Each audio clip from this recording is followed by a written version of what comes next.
Mathieu Dagorn, plasticien, artiste, peintre, occasionnel. Oui, c'est important en fait, juste de créer. En fait, la création est importante. Le travail de la matière, c'est encore autre chose, mais oui, de créer tous les jours, oui, c'est très important, vital. Sortir du mur, sortir de... Quand on a un espace, en fait, de pouvoir l'exploiter complètement. Voilà, d'avoir un volume, d'exploiter ce volume, de faire rentrer le spectateur dans mon univers. Ça, c'était le plus important. Le plaisir, avant tout. Faire voyager les gens, faire rêver les gens. Le petit effet waouh, ou regarder dans leurs yeux comment ça change, ça c'est intéressant aussi. Ouais. Le street art évidemment, mon collectif, le 9e concept, après beaucoup d'autres artistes. J'ai une grande passion pour Calder ces derniers temps, on a fait pas mal d'études. Du bois, du plastique, des matériaux de récupération, du forex que je récupère chez mon imprimeur, c'est que des chutes en fait de fonds perdus ou des ratés. Voilà, essayer toujours de prendre quelque chose qui va à la poubelle et lui donner une deuxième vie. Parce qu'ils sont souples, ils sont faciles à travailler. Par exemple, le forex c'est très flexible. J'aime bien travailler avec la courbe, la ligne, enfin, toujours un travail de ligne et de courbe et d'enchevêtrement. Et c'est assez léger et c'est homologué M1, ça répond à des normes de sécurité.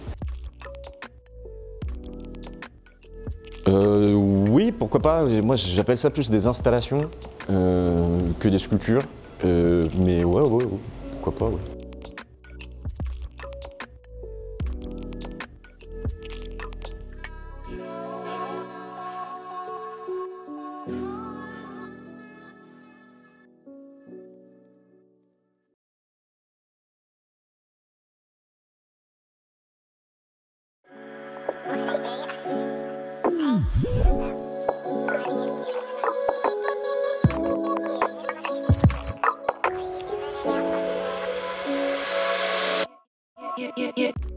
Bonjour, je m'appelle Noëlle de Grandseine, je suis artiste plasticienne et mon travail consiste à recréer des scènes de cinéma sous forme de miniatures.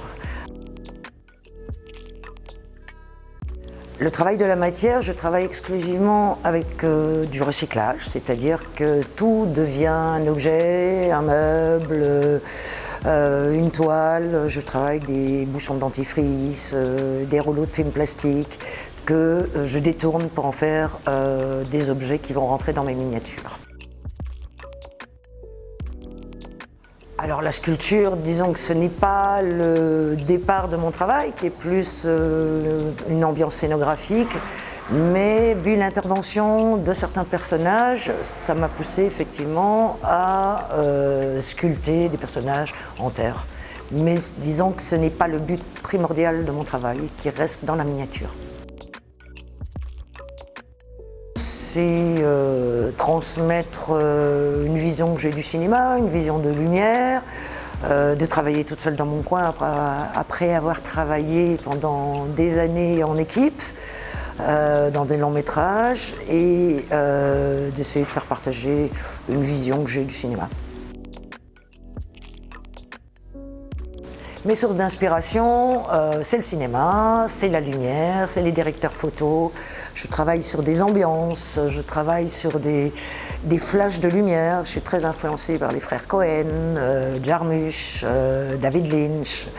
La littérature aussi, en fait tout ce qui est un milieu quelque part un peu littéraire et cinématographique. Et mes ambiances en général sont plutôt glauques. Je travaille plus sur les films policiers, sur les meurtres, sur le côté obscur de certains films. Essentiellement du recyclage. Donc, comme je disais avant, je travaille essentiellement, à part le bois qui fait l'extérieur de mes boîtes et l'intervention de LED, vu que toutes mes boîtes sont éclairées, le reste, c'est de la récup. Ce sont tout ce que les copains me filent, ce sont... j'ai paquet de boîtes avec des vieux morceaux de plastique, des vieux morceaux de rideaux, des vieux morceaux de tout, et voilà. Pas réellement, parce que c'est pas le but primaire, hein. La sculpture intervient pour raconter une histoire. Elle fait déambuler des personnages dans mon univers, et c'est ça qui fait que ce ne sont pas des miniatures, ce ne sont pas des maisons de poupées, c'est un personnage toujours le même, Monsieur II, qui a un rapport très conflictuel avec les femmes. Et pour faire intervenir ces personnages, je me suis mise à la sculpture, mais disons que ce n'était pas le but essentiel de mon travail.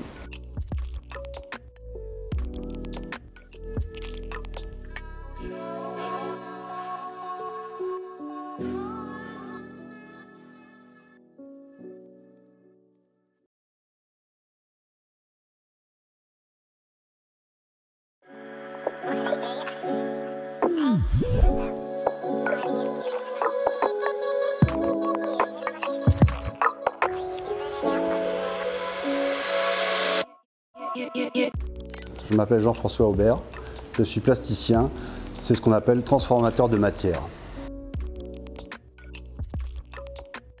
Je travaille de la matière telle le papier.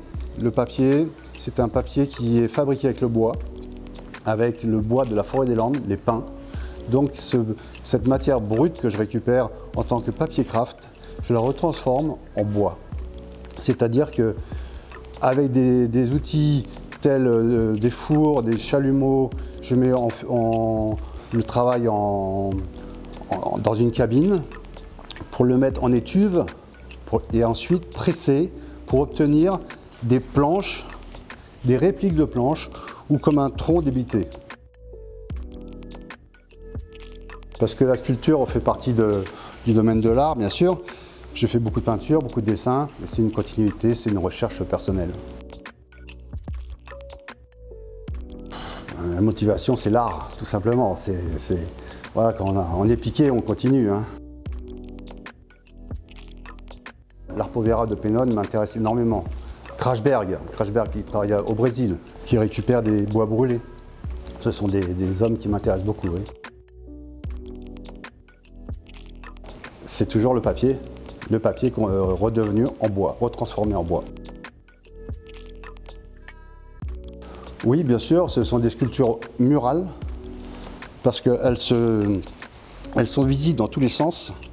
Elles s'accrochent d'une façon telle, avec des griffes, comme on pourrait trouver dans des musées archéologiques pour présenter des pièces d'époque, des ancestrales, des vieilles céramiques qu'on peut trouver dans... Donc c'est pour ça que c'est pris en griffe. Donc ça reste dans un domaine sculptural.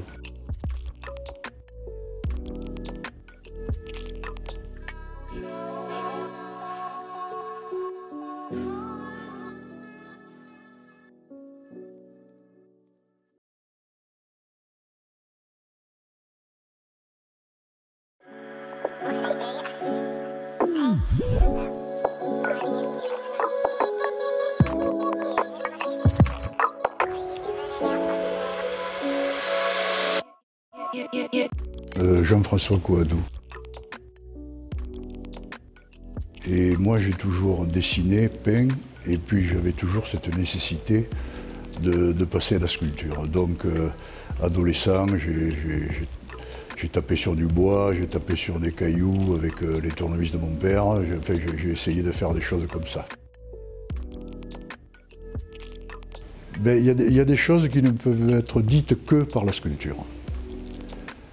Donc le fait de se confronter comme ça au volume, à la troisième dimension, c'est une difficulté supplémentaire qui m'intéressait beaucoup. Et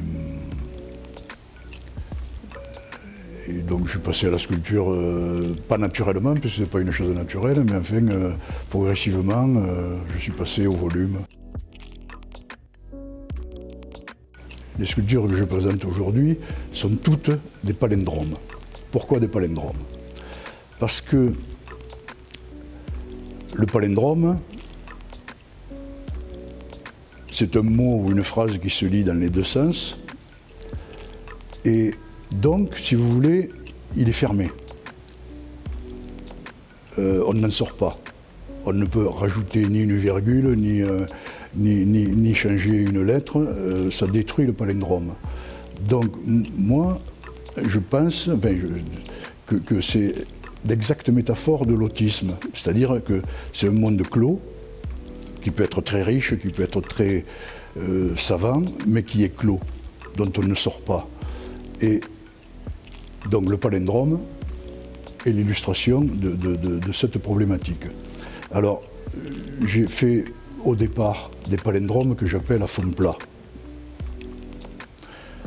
Et puis, au fur et à mesure de mon travail, j'ai fait des palindromes organisés selon ce que j'appelle la diagonale du fou. La diagonale du fou, c'est une figure des échecs, bon, qui fait que saute une case d'une façon particulière. Donc ces palindromes sont des palindromes totaux, c'est-à-dire qu'ils sont lisibles en tant que palindromes dans tous les sens. Dans le sens vertical, dans le sens horizontal, de gauche, de droite, d'est en ouest, de sud au nord. Ce sont des choses qui sont finies, dont on ne peut rien changer.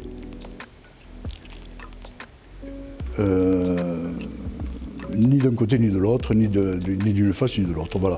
Alors ceux qui sont présentés aujourd'hui sont des petits palindromes, parce que j'ai des choses plus monumentales, mais qui étaient très difficiles à transporter et qu'on n'a pas pu transporter. Donc je présente des choses un peu modestes, on va dire.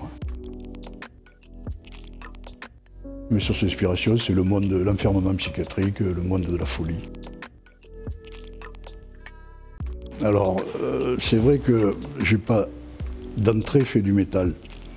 J'ai travaillé, comme je vous l'ai dit, le bois, la pierre, le marbre.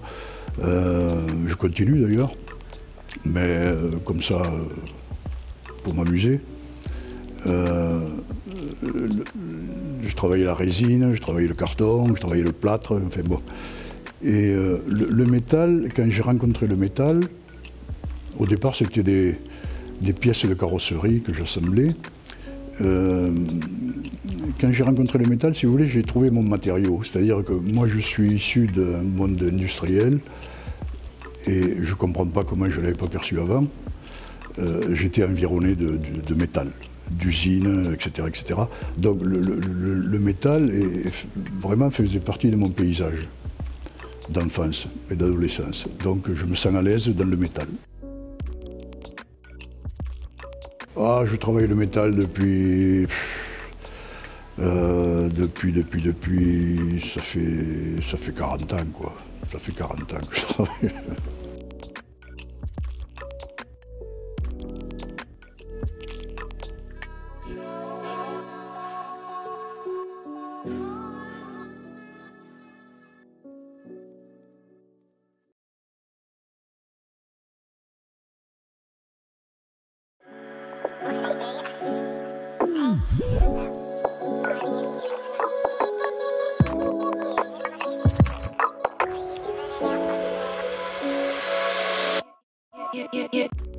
Myriam Louvel, sculpteur.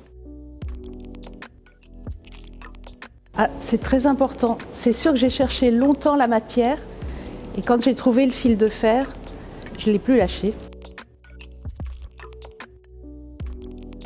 Parce que je pense que ça me permet de dessiner et j'aime l'esthétique du dessin, mais j'ai besoin de la 3D, j'ai besoin du volume. Parce qu'il me permet vraiment de travailler. Il est en même temps malléable et en même temps il tient. Donc ça me permet de faire ça me permet de tout faire. Alors j'ai commencé par travailler plutôt, d'abord me faire la technique, donc j'ai fait des objets anciens en fil de fer, j'ai recopié les porte-torchons, les porte-verres, les paniers à salade, voilà. Et puis petit à petit, au fur et à mesure des années, en ce moment je travaille beaucoup les portraits. Ça fait 25 ans maintenant. Le travail que je présente ici a été fait entre 2010 et 2015, je dirais. Ah oui, non, je suis monomaniaque. Oui.